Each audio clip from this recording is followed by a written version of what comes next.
Hello, everybody, and welcome to another episode of MTG Study Hall Social Distance Edition. I am Brett, and I am joined this week by Lily, JC, and Tam. We've got a show for you here. I was going to say great show, but I say great show every time. So why don't you decide if it's a great show? I'm not gonna guess. I'm not gonna assume. We got a show for you today. We'll find out what kind of show it is. Before we get to said show, Tam has some bookkeeping. You want to take If you think it is a great show, the best way you can go out and support us is going over to patreon.com/TCG University, subbing over there at least the $1 level, get access to this podcast early, as well as the pre and post show. We had a really, I'll say, great pre-show. We're not sure about the post show yet. We'll get back to you. But you get access to everything from the past as well, just like all these awesome people have. We've got Addy, Andrew Dang, Anthony Albano, Bryce Rasak, Chris Miner, Clay Cardwell, Jacob Arshin Masur, Jay Rogers, Jarrett Hubbard, Jesse Cervini, Jesse Morrison, Jesse Nix, Justin Farce, Justin Hobbs, Kat Maria, Kevin Broberg, Kieran Vision, Kyle Krowaska, Lucinda Ludica, Orlando Valdez, Sandos, Paul Casagrande, Peyton Kiker, Ransom MacArthur, Samantha Stevens, the baddest bitch around, Sean O'Brien, and Tyler Zampies. Thank you guys so much for supporting us. Big, huge housekeeping. The $30 tier of this month on Patreon are dice bags. They're going to be TCG logo labeled dice bags. So get over there, as well as you get access to all the other cool content that we make. And the big thing is November 20th through the 21st, we're doing a 24-hour stream to support Extra Life, the Miracle Children's Network. We got card games, board games, giveaways. It's going to be an absolute blast. 24 straight hours. It's going to be a long one for sure. Our sponsors this week are Nuclear Ink Custom Tattoo and Skate Shop, Cards Custom Build, Ink Gaming, and Dex Protection. But we'll chat about that a little bit later. I just wanted to say that you can tell when someone new joins the Patreon because Tam will mispronounce their name. It is a crazy last name. I'll send it to you. Before we launch into everything, Lily, what have you been doing in Magic this past 2 weeks? My gosh. We were off last week. Yeah, I built probably the most fun Brawl deck I've ever played. Who is that? Oh god, the Waterfall Snake guy from the new Zendikar set, whose name I cannot remember. Stream yesterday? The one I was talking about on stream. Okay. That card has a name that I also don't remember. Send me a list. I'll play it. Verizol the Split Current. Okay. Send me your list And if you I haven't have been already. terribly inspired, and I'm probably going to make a commander deck out of it, which will probably be the least obscene blue-green commander deck that could exist. It's always good, because blue-green is generally terrible to play with. I don't know what my restrictions for it will be. I think everything's going to either have to be a serpent or a snake or have kicker. Ooh, okay. Anything else, or is that the big stuff this past couple weeks? I realize it's been a busy couple weeks, so. Oh gosh, that's the Magic I've been playing. Alrighty, fair enough. JC, we're gonna save you for last because it's gonna kind of transition into our first topic. Tam, what have you been doing in the past couple weeks, Magic-wise? Honestly, I've just been looking at the Commander Legends previews that keep popping up randomly. Looking at Reddit posts and seeing what they think of the cards, and there's some really cool stuff. No, it's other than a couple cards I have opinions about. Jeweled Lotus, I have opinions about Jeweled Lotus. It looks like a great set. I'm excited. As for me, I haven't been doing a ton. I get to pick up my Commander Legends stuff tomorrow, which I'm very excited about. And I will actually be playing some Magic after that happens. I haven't been playing. There's been a lot going on in my personal life in the world this past couple weeks, so kind of focused in on that. I did do Brawling with Brett for the first time in a while yesterday, and in true to form, we didn't even play Brawl. We just did a draft because I wanted to do a draft because I was all excited to do the new Kaladesh set, and it wasn't out. So we did a Zendikar draft, and Kaladesh came out today, the day we're recording this. So I will be on this Extra Life stream. You can watch me draft badly and probably play some Brawl, so I will be helping Tam out so he doesn't literally die on camera. For sure. Although that would probably get a good amount of views. Just going to throw that out there. Oh no. So that's been me. Pretty sure that's against Twitch's terms of service, though. Accidentally dying? I feel like they can't. That's a big ask. You can't be in charge of if you accidentally die. Oh, before we move away, I want to go on record saying I do not think Jeweled Lotus will be a problem at all. I don't think it'll be a problem. I don't think it's healthy for the format, but maybe we talk about that in the post show. But we have a celebrity in our midst, and so we're gonna roll into what JC's been doing the past couple weeks because that's our first topic. JC, What have you been doing in Magic the past couple weeks? I'd hardly call it celebrity. I've been playing Chandelar, which we've talked about before, is a game made in 1997 based around Magic the Gathering in an adventure style format where you go around saving villages, beating castles, and beating other wizards who are trying to take control of the plane of Chandelar, which has been featured in not only the video game but also in I think one other set of Magic at some point. I'd have to look, but No, I It don't was know. the one with Probably. the new slivers. I think M15. yeah, M15. You're right. That is where it was, and it has reference on a couple cards as well. But I have been speedrunning that game. There is an any percent category for that game. The world record is 1119. I recently got a 1719 the other or 1716 the other day, which would put me in fifth place for that game, speedrunning it, and I'm very happy with myself for that. I've really become quite addicted to the game. I'm actually gonna submit that run as well as some of the other things about the run to GDQ and see if I can't run it at one of the GDQs that will come up at some point. So That would be amazing. that should be a lot of fun. I'll stop you right here because we have like 6 things that I think it's important that we define. So let's just hit as Lily pointed out in the pre-show. Let's hit speedrunning. Let's hit any percent, and let's talk about GDQ as well. You want to explain those? Sure. So, speedrunning a game is typically engaging in a category of the game to beat a goal that is set for a category in the quickest way possible. So typically, speedrunning only includes not like competing against other humans, minimizing random aspects. Classic speedruns can be thought it really came about due to platformers. And being able to optimize platformers and optimize your movements to beat the game as quickly as possible. Example for our viewers, like you could Sonic like, the Hedgehog. or yeah, Super Mario. Super Bros, Mario the first 3. one. So it's like how fast can you beat Super Mario? Get to Bowser in Super Mario 3, and then you'll record your time. And there's a leaderboard or a website, the body that monitors these things, and then you can see how good you are and how fast you are at this. Correct. And that the OG of category keeping for this is speedruns.com. They actually have an amazing list of games. So almost anything you can think of is actually going to be on that website and has a category. So speaking of this, Arena has 3 or 4 different categories on speedrun.com. So you can actually speedrun Arena if you want to. And so the categories in Arena are versus the bot. Oh, versus So, Sparky? How quickly can you beat down Sparky? Okay. Or how quickly can you complete the entire tutorial of the game? So that's a category, and as you can see, that's a category where there is a set goal, how quickly you can do it, and it's in a relatively like controlled environment. And this spawned a lot of other people creating categories where glitches and exploits were found in games, and what glitches are allowable, what glitches are we going to that make the run attractive, interesting, speed it up, mechanics and communities formed to it.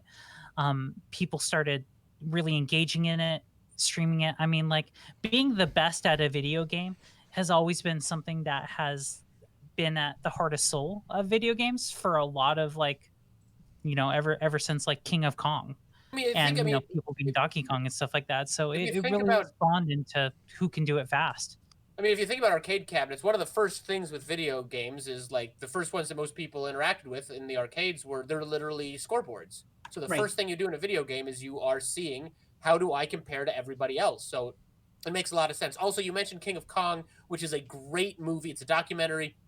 Anyone interested at all in what we're talking about, or who just likes good documentaries, should watch King of Kong. It's a great movie.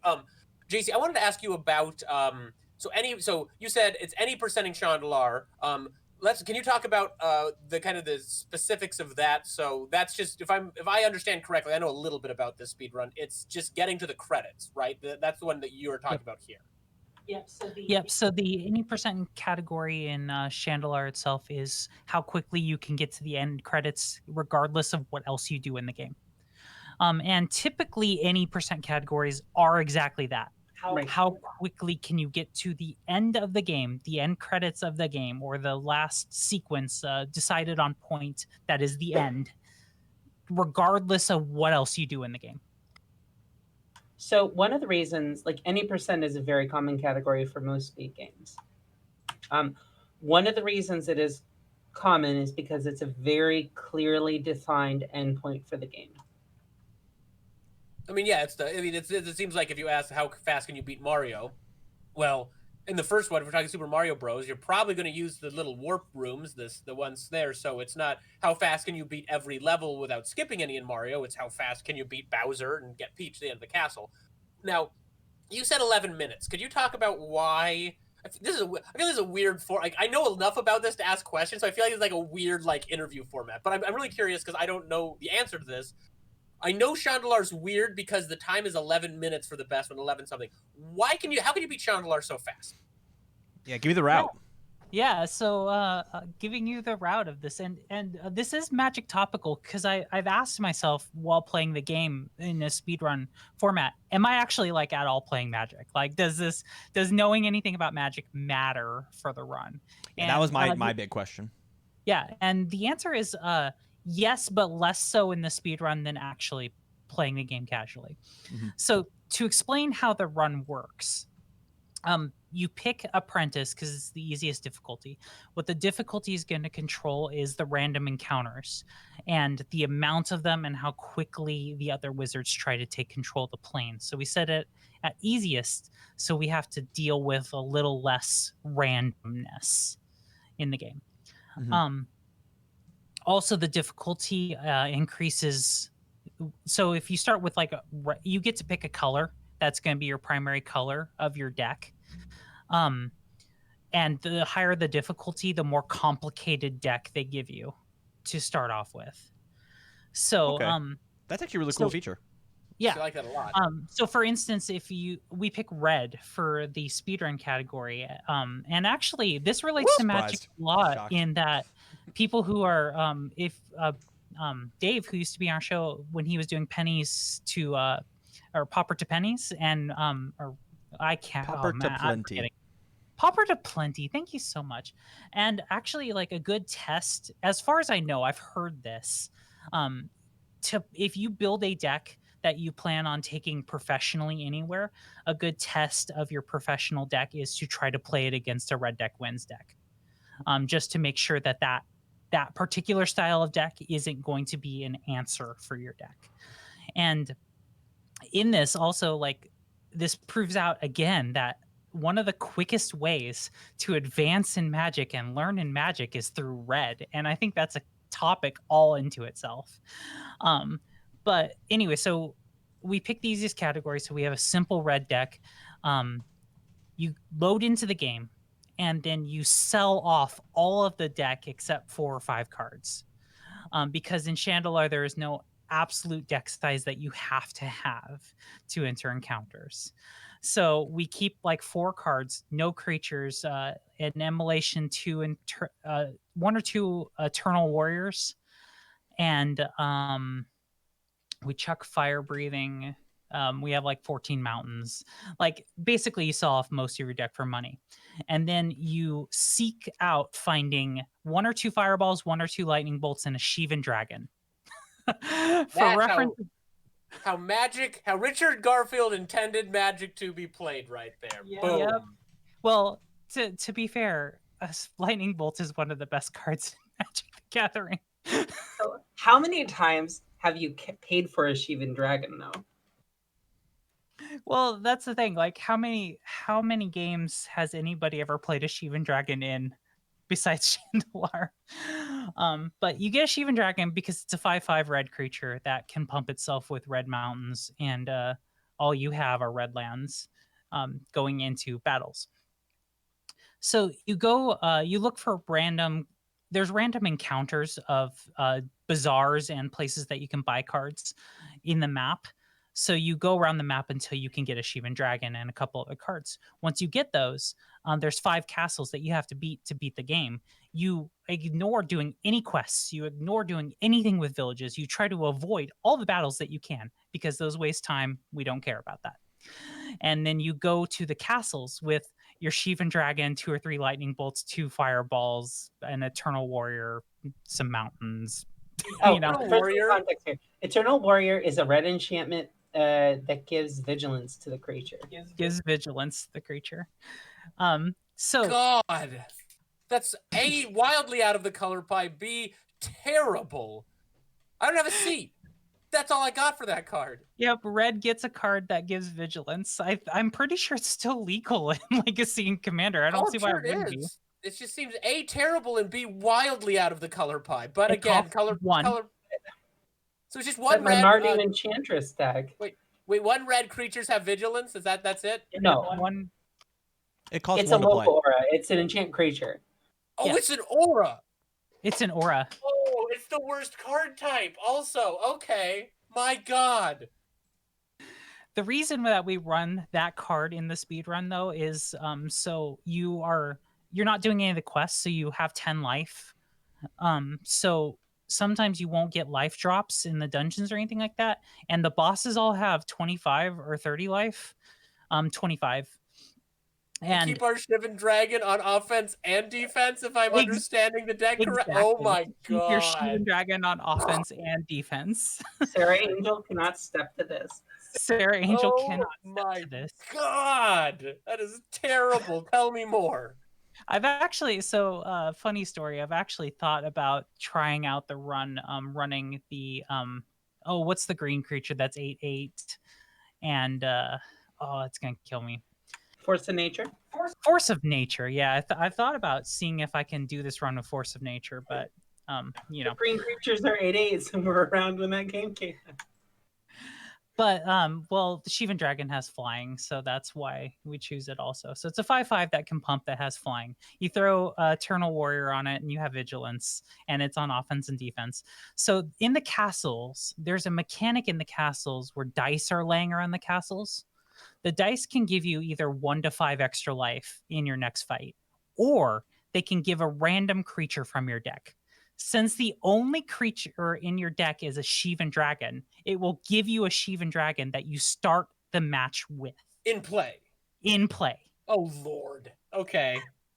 So you hunt down castles where you don't have to face many other people. You get a randomized drop of getting to have a Shivan Dragon in play, and then you find the boss who has 25 life, and you basically race against them, getting anything good enough to kill your 10 life in any particular way before you can kill them.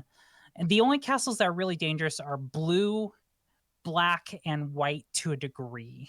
Can I make a brief point about Jeweled Lotus? It's kind of like starting the game with something that's really expensive is not balanced. Please continue, JC. It is almost like starting the game with something unbalanced is a Yeah, but you don't have 3 way to win. opponents in Chandelar. Of what? You don't have 3 opponents in Chandelar. That's Well, Chandelar, like, it gives as good as it gets, and if you are playing a casual playthrough of this game, a lot of creatures get to start with obnoxious things. So it's usually not like a Sarah Angel or anything like that, but they get to start off with all kinds of stupid crap in play. And now I have to start asking weird questions. Like, I suppose having Fire Breath as backup to clean it out, because like you could also hypothetically try to do this run against getting a white deck and just trying to start with Sarah Angel in play, because then you don't have to worry about a terrible vigilance aura. But then Sarah you're missing Angel out a 4/4 though, instead of a 5/5 that can pump. on 5/5 bring. Okay, all right. So Yeah, a 5/5 with basically fire Yeah, breathing. that's like So 3 extra turns. So you rush each of the bosses, or each of the 5 bosses with this ridiculous deck. You try to cheat Shivan Dragon into play for every game. yeah, you cheat Shivan Dragon into every encounter, and then you try to kill them with a combination of Shivan Dragon, lightning bolts, and fireballs. Like I mean, God it sounds- intended. Like God intended. That sounds like great magic. And I want to point out the whole casting Shivan Dragon thing. Shivan Dragon was in the last core set, and I was playing Shivan Dragon because Shivan Dragon, or Shivan Dragon or something very similar to Shivan Dragon, was in the last core set. So like Big Dumb Dragon, I think it was a bigger, dumber dragon than Shivan Dragon. But even still, I have played a fair amount of Shivan Dragon in limited. But that card is a Yeah. house if you can get it resolved. That And card- also, starting with it seems good. And so another random element in the dungeons is they give you quizzes. So in the dungeon, you'll hit scrolls where you have to answer the pick. They're all multiple choice, but it'll be like, this creature has regeneration. Which one is it? Or this creature, which creature has banding? So do you Or- have like a cheat sheet written down for these, or do you just have to No. memorize them? I just have to like, and I don't know. There's probably a question list of all the questions you can get, but I don't know what it is, and I think it's fairly random. So I think it'd be hard to get an exhaustive list of it. But I'm sure it's out there. But yeah, Like, there probably can't be. But in this regard, it helps just to actually have some card knowledge Okay. and actually have played the game. But it would be better if we made a little reference document for you. Probably because I get it wrong sometimes and it ruins the run. Right. First place here. So I know a little bit about. Oh, so really before that, so GDQ. Let's tell the good people what GDQ is. Oh, so Games Done Quick is a biannual speed running for charity events. There's a winter one called AGDQ and a summer one called SGDQ, where they run games for 24 hours for 7 whole days, and it's all goes to one or two charities generally. So AGDQ is for Awesome Games Done Quick, which was the original one, which was for it's a particular cancer charity. For or against? Against cancer, Okay. obviously. Okay. And then SGDQ is Summer Games Done Quick, which came later, and that is for Doctors Without Borders. Which I had the moment this summer where they were talking about how they're operating in the U.S. too, and I'm just like, oh. Well, you don't have any Yep. borders. So you are talking about maybe trying to get on to run the game on one of their charity streams. Yeah, I think it'd be a fun game to run because I mean, Magic is a popular thing among people, and I think Chandelars is one of the best representations of Magic in an adventure game that's ever been made. I agree with that. Truthfully, I say that unironically. And I'm sure Wizards of the Coast would be thrilled that people's first exposure to Magic is. Chandelar is great. I'm so goddamn busy. I need to make some time to get on one of your streams. Now, I wanted to ask. I had a couple other questions. So, are there other levels of completion for Chandelure that are tracked? Because I know that not every option for speedruns are like necessarily like ranked or one of the things. So there's the any whatever it was, the any percent or Any percent. whatever. Yep. Is there anything else? Is there a harder difficulty one that's tracked? Or is there anything else that would include maybe more of a multi-hour run that you'd have to really like hone in on if you were interested on? There's one. So the only thing that's tracked right now is any percent. There's been talk about another category because I'll explain. The win condition for the game, right? So once you beat the 5 wizards, which I just want to explain the pitfalls of a couple. One, the blue wizard has control magic in their deck, so sometimes they'll take your Shivan Dragon, and that sucks. The white person has swords to plowshares, so they'll just kill your dragon like turn 1. That sucks. And balance. Does that end a run? And balance. Which balance is a card that balances out how many lands, creatures, and artifacts someone has out on their playfield. Cards in hand, yeah. Oh, and cards in hand. Not artifacts. Creatures, lands, and cards in hand. Is it creatures, lands, cards in hand? Yeah. So that sucks because you have a Shivan Dragon, they probably don't have anything out. So white has balance and swords to plowshares, and black has terror. So look, you're telling me that removal is what beats a turn 0 Shivan Dragon. yes. Cheap removal. And also deals with your aura. So you're saying that running cheap removal to 2-for-1 your enormous creature that you put an aura on is the counterplay to your deck. Yes. What a shock. Commander Yep. players, take note, if Jeweled Lotus is a problem in your metagame, run spot removal. For all those Boom. Shivan dragons that are hitting the table. But anyway, so the win condition of the game is once you beat all 5 castles, it takes you to an end boss. Now, the end boss in Chandelure, the way it works is they have 100 life. And for every 1 life you take off of this boss, they will not return to terrorize Chandelure for 6 years. So if you could do no damage to them, Chandelure will not be terrorized again for 6 years. But if you do 100 damage to him, you saved Chandelar for 600 years. Congratulations. But we don't care about that in speedrunning. So you immediately concede the final battle and then you get to the end screen. So the only other, to answer your question that you originally asked, no other categories tracked right now. The only one that I think would be viable to track is to get the final boss to 0, and that would be a multi-hour run. What about doing it at harder difficulties? Would that be a potential run? Because if you said you could do it the low probably difficulty, would, yeah. So usually, well, okay, so usually speedruns, and this is just a cultural thing, don't have tiered categories based on predefined game difficulty. Usually, when categories are created, it is to keep a run fun to play, fun to watch, fun to engage with.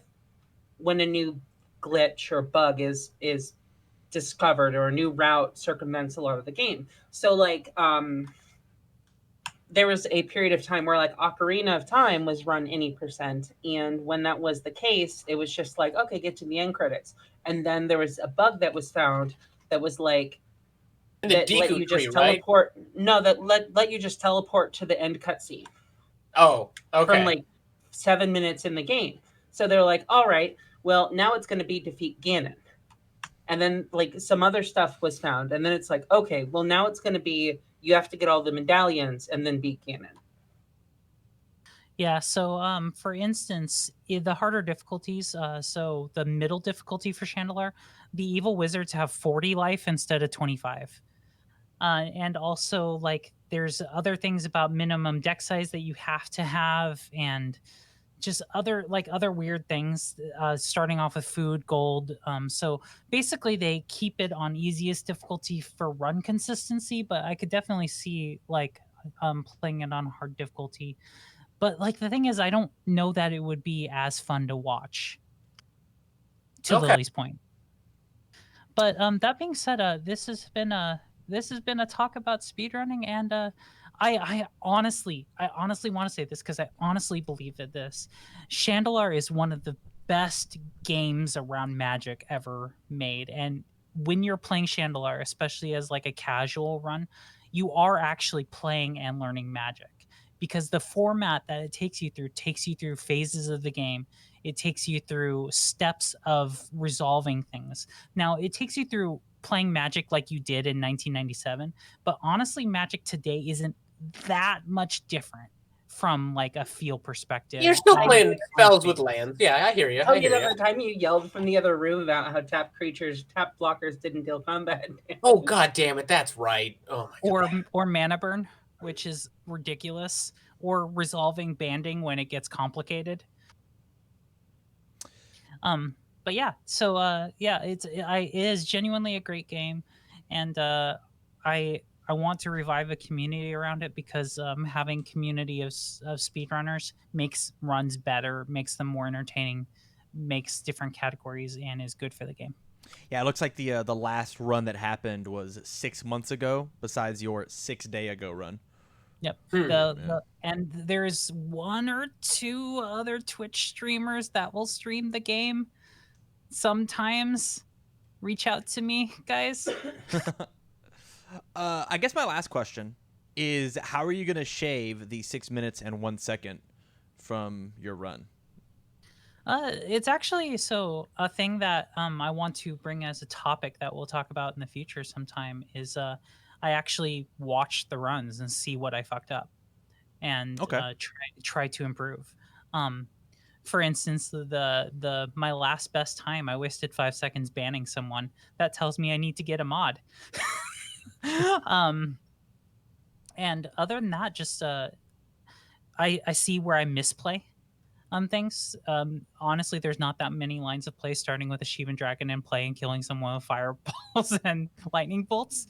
But you got to account for what they play, and you got to account how to kill them the quickest. So there are ways to misplay, and also just some routing decisions and stuff like that. Because you can look at a castle and its layout, and you can get a pretty clean tell right away whether this is a good castle or a bad castle. And learning to abandon bad castles quicker so that you get castles are entirely RNG. Okay. There's like 10 different layouts for the castle. Right. but the creature spawns, the dice spawns are random. Okay. The world map is procedurally generated, I'm pretty sure. The world map is actually generated upon when you load the game, but it is random each time. Right, but there are like rules to where things are generally. Ish. Towns are generally in some locations over and over again, but they actually move too. So the map is really pretty random. Castles are in a random place every time. I guess there's an as you go element to procedural that's important when you use that word. So Yeah, fair enough. there is an as you go element that is important to procedural. So the world map is generated upon entry, but is not generated as you explore the map. Okay, well, I think Tam's right. We need to get the best Chandelier player in the world on the podcast. So you got 6 minutes and something to shave. It sounds like. Yep. Unless True. Play One Zod wants to come be a guest, I guess. I But get, yeah. I mean, I'd rather keep you. With his Well, record from like 7 years ago. Yeah, I'm pretty sure the record holder from 7 years ago doesn't play this game anymore. He just signed up on Patreon, so I'm just kidding. That'd be cool. so Yeah. So if you are looking for a weird way to play Magic, definitely check out Chandelier. It is regarded on forums and stuff as actually like a really refreshing and fun game too. So well, okay. We are going to take a quick commercial break, and when we come back, we're going to talk about Magic and the community in particular, and how the community makes the game a better game for everybody. We will be right back. This episode is sponsored by Nuclear Ink Custom Tattoo and Skate Shop. At Nuclear Ink, you can find a very inclusive environment with artists that share your interest in nerd culture and fandoms alike. Nuclear Ink prides itself on being Omaha's premier all-custom tattoo shop. So if you're looking to get a custom tattoo, please check out Nuclear Ink here in Omaha, Nebraska. A link will be in the description down below.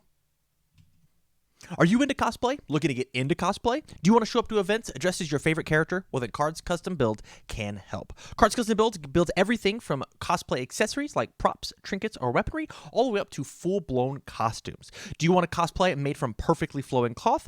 Or do you want rigid battle armor? Well, Cards Custom Build has you covered. Their work is guaranteed to make you the talk of the con. So go over to Cards Custom Build on either their Facebook or on their Etsy account. Links will be in the description down below. And make sure to mention TCG University sent you your way, and you'll get 5% off your entire order.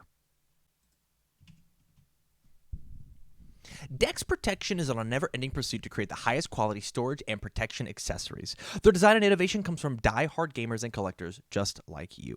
So they know what you want in the products that you buy. They're constantly taking in feedback from their customers, and they have no plans to stop their innovations or their drive to refine their product until they are recognized as a leader in their industry. They make terrific products, all with the avid gamer and collector in mind. So go ahead, check them out. A link will be in the description down below.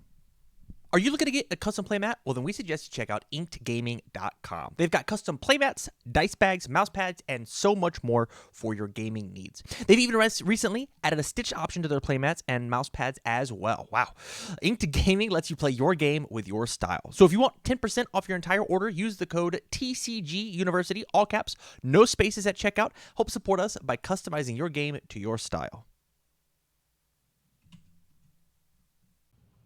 Hello, everybody, and welcome back. To wrap the tail end of the show up, we are going to be talking about something that I feel like comes up pretty regularly on the show, and that is about the importance of the Magic community. And so the whole idea being Magic isn't fun, or the whole point of Magic, all of the fun that comes from Magic isn't just the game, it is the community that is going to make Magic fun. And one of the reasons this came up, and as JC just mentioned when we were in the ad break there, is, man, this whole coronavirus thing's been a mess, and numbers are going up in a lot of places, particularly in Nebraska, where we're at right now.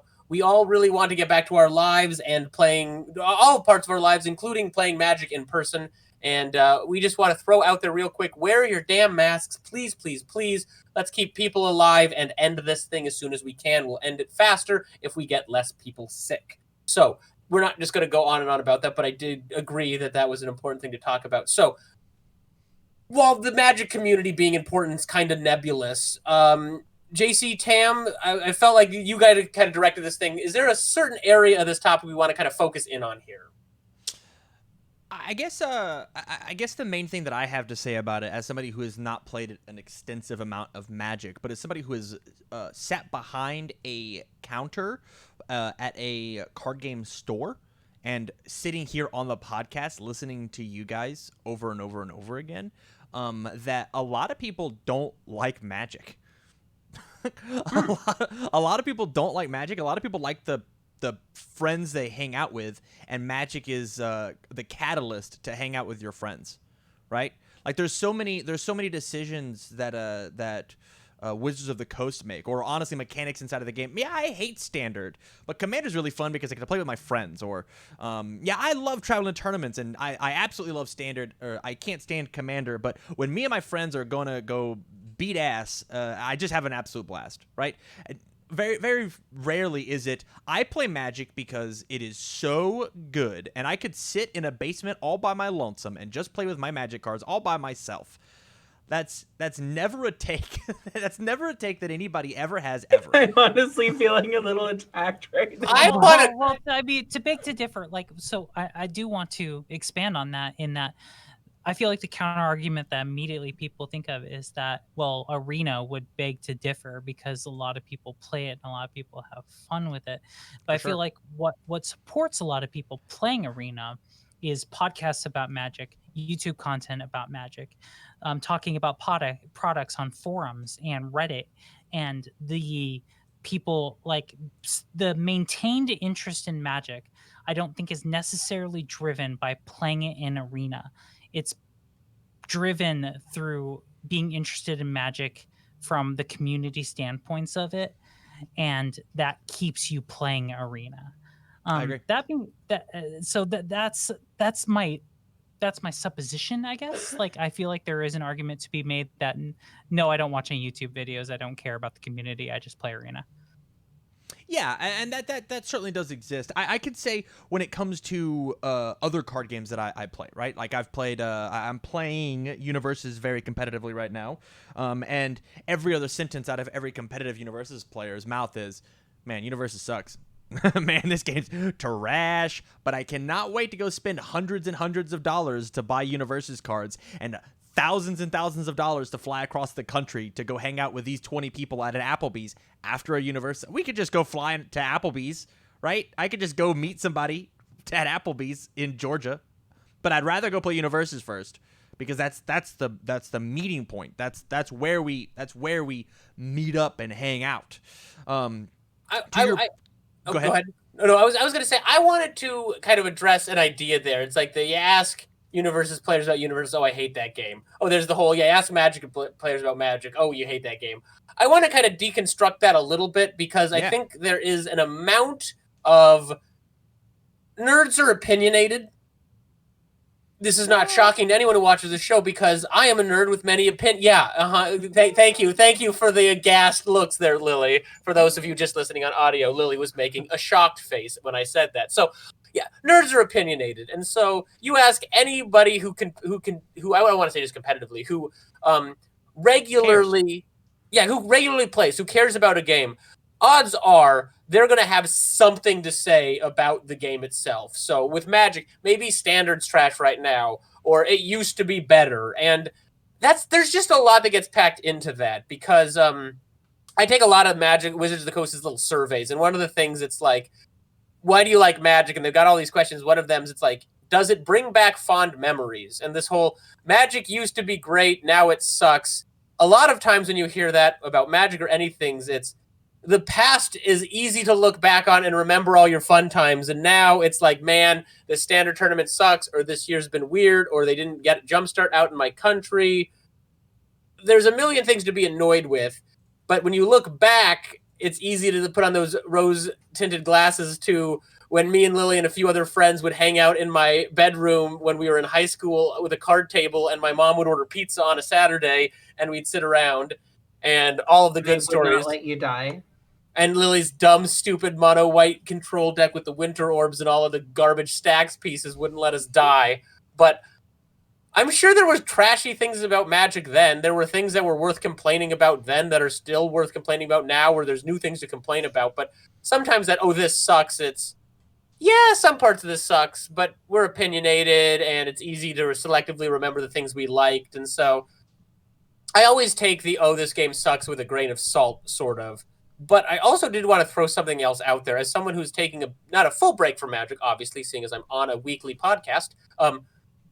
If you are not having fun with your game, if Magic or something has just become a chore, oh my God, take a goddamn break. Most Magic players will take a break and come back. And maybe the game is trash, and normally the community the thing that keeps you invested. So gosh, I roll my eyes at these decisions by Wizards of the Coast, but my Tuesday night Denny's Commander night is what makes it all up. And it's Corona right now, and you can't go to Denny's. Don't feel like you have to participate in every damn thing that is going on in your game if you aren't having fun. I feel like we're going to probably not just focus in on this idea. So I did want to throw that out there. Is I've had a lot more fun coming back and doing a weekly stream and not playing Arena every other night. It's been great. And yeah, I'm missing out on some of my Mastery Pass. And oh my God, that's okay. Do not let the Mastery Pass or any other external thing feel like you need to participate in your hobby. Sorry, I just felt it necessary to throw that PSA out there. Yeah. And the other thing is like, so I have recently fell into a Discord group of other Universes players, right? And we'll have 8 people in one voice chat, all playing separate games, but one person is streaming their screen playing Hearthstone or Magic or Universes or whatever. And everybody, or they'll all 5 of them will be playing League. And I'm sitting here, having never played League before in my life, I'm going, yay, team, go, yay, it's awesome. I'm really happy for the good guys winning. And I feel like if you've got a community like that, like, could you imagine if all of your local friends from Krypton got together in one Discord and were all being like, all right, Brett, it is your job not to lose a single game in Arena, or we're going to shit talk you so bad, and we're all watching. Damn, right? It's called Brawling with Brett. I do it once a week. Yeah, True. It's a blast. Is other people, the community at large, could be doing this kind of thing, not even necessarily live on Twitch so that the world could see, but in like a private Discord or something. Sometimes I've got a couple friends when a new set comes out, we'll take turns drafting whoever has the most gems saved up, and we'll sit there and we'll brew and we'll make decisions and we'll make fun of each other, and we will take the Narset and splash it, and it was the right choice, Fernando. I admit it. We rare drafted it, and then it made it into the deck, and it won us a bunch of games. But no, yeah, I absolutely hear that. And like, yeah, when that's going on, oftentimes I'll be playing a lot of Arena, but those are the times I'm having the most fun. I love my stream. I love when I've got 6-7 people in there heckling or chatting and going on. Like, it's a great feeling. And I agree. I think more people should try that out, particularly right now when we can't do anything else because we are trapped inside. True.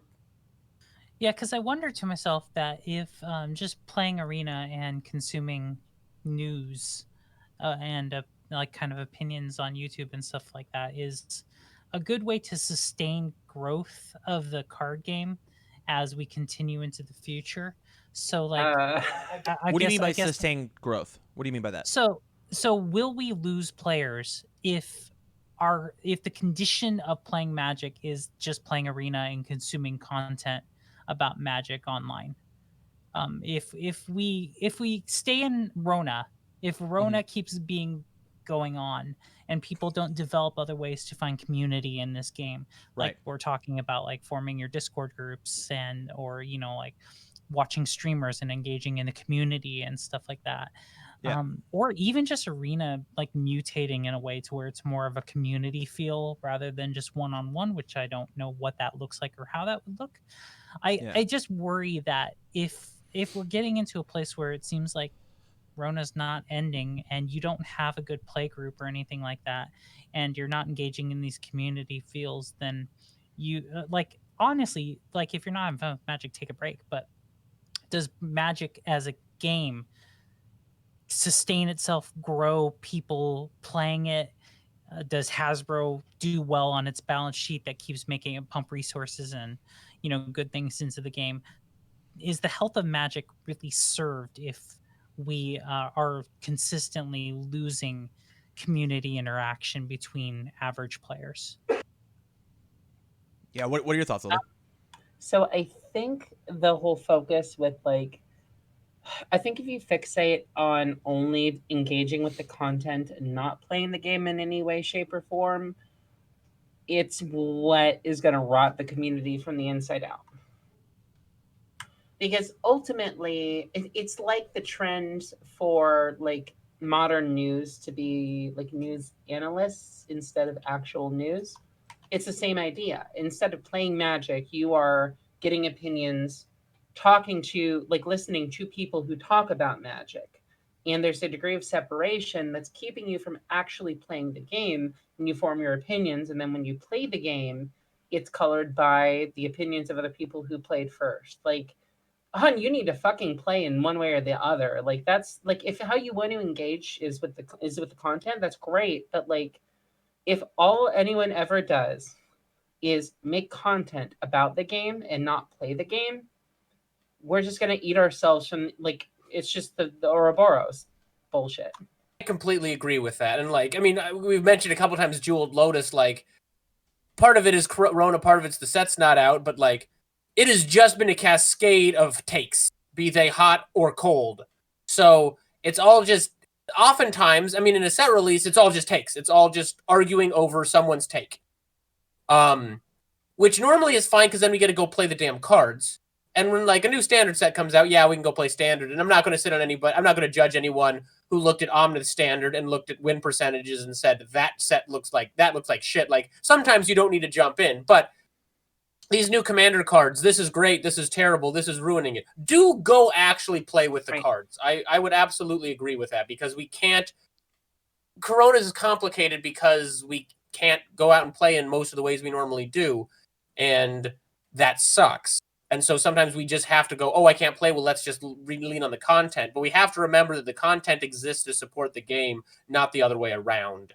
I think that's an important thing to keep in mind. I agree completely. I do think it's also worth mentioning that your example of like looking at the deck list from standard tournaments, those are people who are playing standard. You're looking at game data.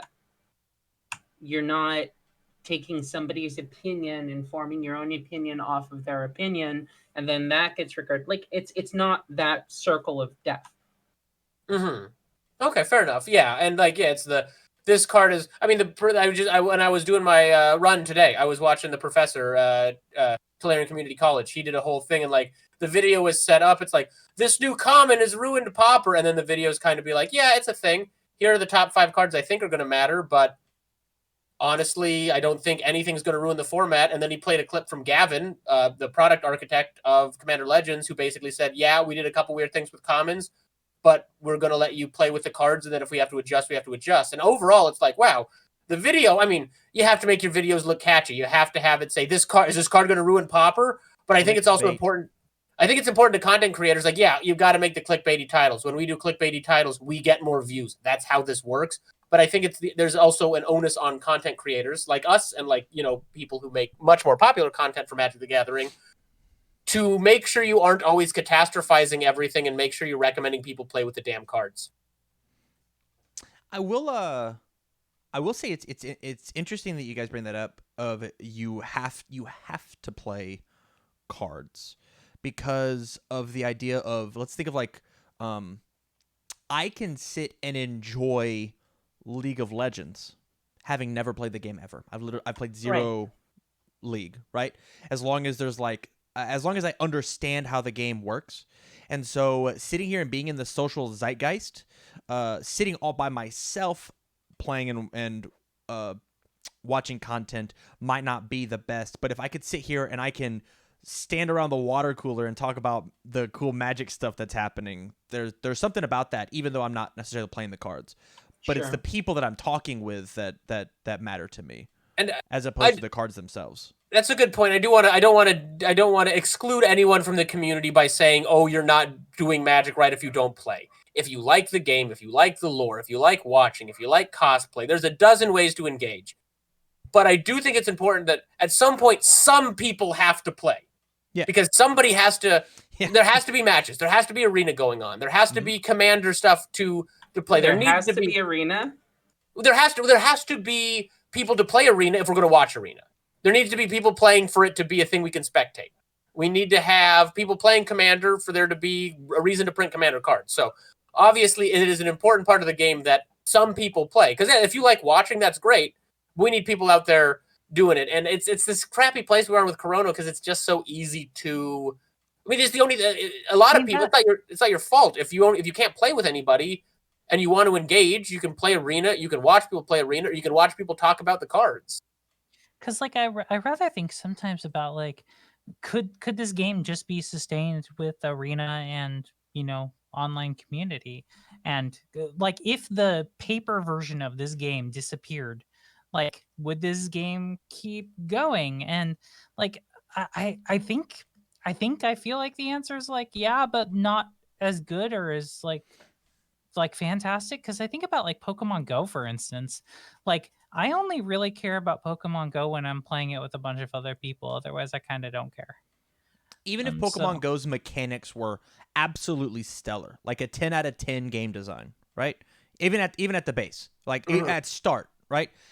But full disclosure, Pokemon Go at start kind of sucked. It was not a very fun game. And it's fine now, but I wouldn't say 10 out of 10. Well, what's fun is running around and Pokemon Go because it has a collection aspect and a battling aspect to it. So walking around the mall with my friends, capturing the 3 bases that are in the mall, right? Like, and that's with my friends. I think if you wanted to make if they got rid of all paper Magic, because the Rona or life or whatever, the decisions that Wizards makes, just like stops paper Magic from existing, I think Magic dies on just Arena in its current form. I think until you add some sort of voice chat so that you can interact with another human being, I think that it doesn't work. I think Go ahead, Tracy.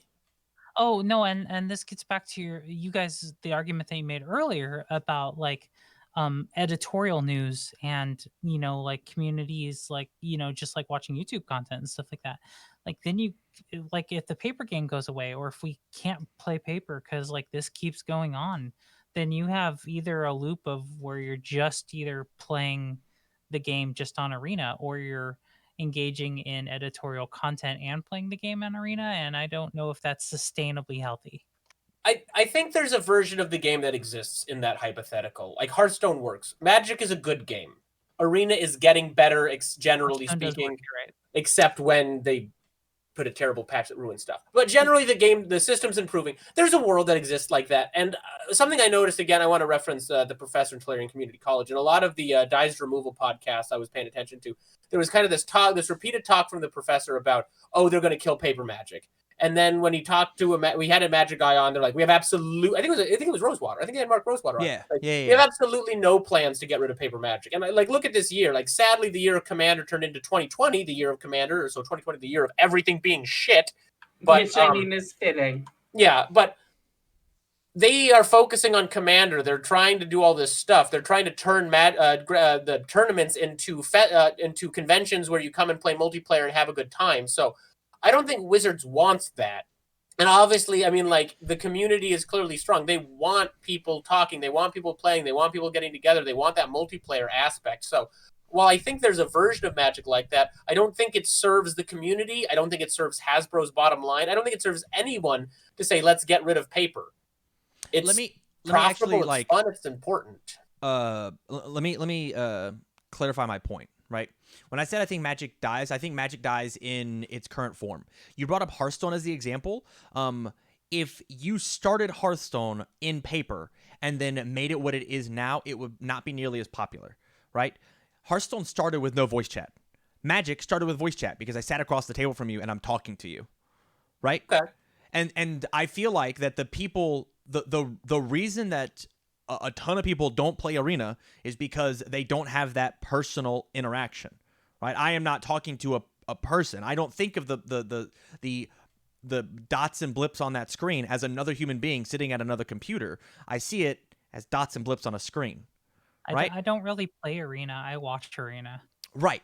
And so if you want people to go and play on Arena because that's the only way to play, and I don't see Wizards ever killing the game, right? But I can tell you that I would stop playing Yu-Gi-Oh! If it was playing against a computer. I would stop playing Universus if it was playing against a computer and I'm not talking to somebody. I don't want to play Arena because unless it is like a direct combat and I jump on Discord and I'm talking to you and having a conversation and asking about your day and oh man, that play was so amazing. Holy cow. Yeah, but watch this. Right? That's how I want to play a card game with you, as opposed to just crunching the numbers and using my abacus off to the side and being like, well, the calculations of the next card. No, fuck that. Oh yeah, dude. Sorry, I counterspelled you. I want to hear you cry. That's what I want. Yep. And this is bad statistically speaking. And I'm so sorry, Lily. I'll stop talking in just a second. No, that was not what I was. You're good. But this is not a good statistical way to look at, but 50% of the people on this podcast, like, Magic kind of dies if we stay in this state of Magic, like in a way, like and I think there's an amount of the player base that if we can't get back to playing against people, if we can't form like Discord communities, if we can't like start engaging in matches where like we have some human interaction, Magic gets into a place where we're losing players. I think I'm weird. Like, I'm personally taking a break because Wizards pissed me off and I haven't been as inspired, but like, I love Arena. I love being able to play competitive Magic at home. Arena makes me play way more Magic, but I know I am not necessarily in the largest percentage of players.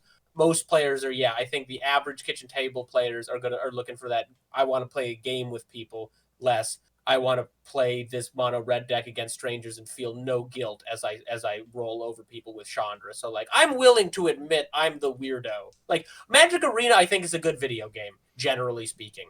I think Magic's a good game. I think Arena is a good approximation of Magic, and I think Magic Arena is a good video game. I play it regularly. I continue to plan to play it regularly. But the thing that has made Magic the juggernaut 27-year-old card game that it is not that Magic Arena is great. Right. Or good, or serviceable. Because like MMOs can obviously last like 11 years, forever, EverQuest. Like, but I don't know if it's the juggernaut that it is if it's only an online game. I don't think that's fair. Does anyone have any final thoughts? Anything they want to say to wrap this topic up? Yeah, this topic got weird. I'm not sorry because I think it was an interesting conversation, but I hate being all doom and gloom about things too. I like Arena and I don't want to diss Arena at all, and I think it's a cool way to play. But I think it's a cool way to play when you have like an esports tournament and the way people play is Arena, not just necessarily that, like, you know. Love watching competitive tournaments. I love watching Worlds and stuff like that. Now, Wizards needs to get their head out of their ass when it comes to how their actual tournament structure works and what that means, because it's impossible to follow. But I used to watch Star City paper coverage all the time. I don't think Kat would join me in that. But like, when there's a big tournament on, me and Kat will throw it up on the TV on the Chromecast and sit and watch Magic, and I love that. So like, Arena is doing a lot of things. It's like, Arena's easy to watch. It's a great little program. I love that Historic's becoming a thing and we're doing big historic tournaments that Wizards is streaming. So yeah, I agree. There's absolutely ways we can take those things we want from Magic and use Arena to do it. I think the big takeaway that I have is, as opposed to like a doom and gloom scenario, I actually want to challenge the community of people who watch this to branch out and go meet strangers online. As crazy as that sounds, right? Go jump in Discords and be like, hey, who wants to voice chat as we play Arena? Yo, who wants to voice chat as I craft this deck? Craft a deck with me as we're talking about it together, as opposed to, I want to go play Arena. I'm going to go, I am forced to be isolated. You can communicate and join the gathering again, even though we are on this online plane, right? Sorry, I said the word plane and it's cracking myself up in my head. So I need to just think about the fact that there is an online plane. Hold on. Hold on. I've Okay. talked a lot. No, go ahead. No, you've got plenty of time. I think a great way to onboard that, like an easy entry, a vector to that, is a lot of people who stream this on Twitch also have Discord communities around their Twitch channels, and their Discord communities are people that also play Magic. So for sure, 100%. Well, I think that's everything, unless somebody wants to throw something else in. I mean, most of the stuff I had to say was like, I have some opinions about stores and the kind of environments that pop up around friendly local game stores, but I feel like that's not an appropriate time for the conversation. I think that's worth talking about, but I also, and I'd like to give that its own due. Yeah. I think it's also important to not just shoehorn it all in. When we say community, it's not just the local game stores; it's the group of friends who play at the lunch table every day in middle school. It's there's that Denny's crew we talk about. It's any number of places, and there's any number of things, and I absolutely want to talk about making spaces that we talk about being inclusive for Magic actually, but that's its own whole thing. That's worth half a show. So when I say community, I want to talk about it in the good way, in the positive way, in the places where that there are people coming together and playing Magic with the people they care about. And a lot of it's at home, or if it's at your school, or if it's at whatever place. It's not just your game store. It's not just that stereotypical environment we're talking about. Also, Free Love, your comment makes me laugh. You could go to Denny's and play right now, but you probably shouldn't. Yeah, don't. You should Please not. don't. Yeah, really. And as we talk about, it'd be really nice to play Magic with everybody. Stay safe. again, Be smart. Yeah. We really want this thing we want to have people not die. So let's be responsible and get this done. The faster we get it done, the faster we can go back to living life like we want to. So my two favorite things in the world were going out to eat at restaurants and getting together with people for like tabletop games. Yep, I miss going to the movies so much. There's things I miss a lot. There are no more movies. We should move to the post show because we're gonna wrap this up. We're gonna move to the post show. So everybody, thank you so much for tuning in. If you want to join us in said post show, all you need to do is donate $1 a month on Patreon. You can catch the pre-show, the post show, the weird stuff that happens during the ad breaks. We played 20 questions while we were waiting during dog securing and bathroom breaks. So if you don't want to do that, that's totally fine. We've got all sorts of content available to you regularly. We've got that stream coming up on November 20th. Please tune in. We are doing a 24-hour stream. Tam's going to be doing all sorts of stuff, going insane. I'll be relieving him a little bit, not too much, a couple hours here or there. If you want to watch me draft badly, there'll be plenty to do. We have a lot of stuff coming out on Arena, so please join us on that. It's a great charity. We'd really appreciate that if you would spread that around or tune in, let other people know. That'd be big for us and for everybody involved. So thank you all for watching. We will see you next week. If we don't see you before then, have a good time and remember to make sure messed up my finishing line. Make sure to remember who you are. Have a good one, everybody.